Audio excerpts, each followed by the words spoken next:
నమస్తే, welcome to Disha TV. మొత్తానికి JN Venkat గారు సొంత గూటికి చేరనున్నారు, కాంగ్రెస్ పార్టీలో చేరనున్నారు. అయితే కోరుట్ల నియోజకవర్గం నుండి బీజేపీ నుండి 2018లో బరిలో ఉన్న ఆయన ప్రస్తుతం మనతో ఉన్నారు, మాట్లాడదాం. ప్రధానంగా మీరు బీజేపీ నుండి కాంగ్రెస్లో చేరడం గల కారణం ఏంటి? ఎక్కడున్న ఎంపీ అభ్యర్థి బీజేపీ అభ్యర్థిని కాంగ్రెస్ అభ్యర్థిని పోల్చినప్పుడు చాలా తేడా ఉంటుంది. మీరు అక్కడ ప్రజలను అడిగితే చెప్తారు. కాంగ్రెస్ అభ్యర్థి జీవన్ రెడ్డి గారు ఎంత కష్ట సుఖాలు ఉంటారు. ప్రతి ఇంటికి జగిత్యాల జిల్లాలో ఏ ఇంటిని అడిగినా, ఏ రైతు బిడ్డని అడిగినా జీవన్ రెడ్డి అంటే మా కాక అంటారు.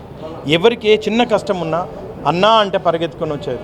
ఈ వయసులో కూడా ఆయన ఎక్కడ కూడా స్థిరం లేకుండా పొద్దున 5:30-6 గంటలకు తన లేచి నుంచి సాయంత్రం 10 గంటల వరకు కూడా ప్రజలకు సేవ చేసే వ్యక్తి, రైతులకు సేవ చేసే వ్యక్తి. అలాంటి వారు మన ప్రాంతంలో ఎంపీ అయితే మన ప్రాంతం అభివృద్ధి అవుతుంది. రాష్ట్ర ప్రభుత్వంలో తను ఎన్నో నిధులు తీసుకొస్తాడు.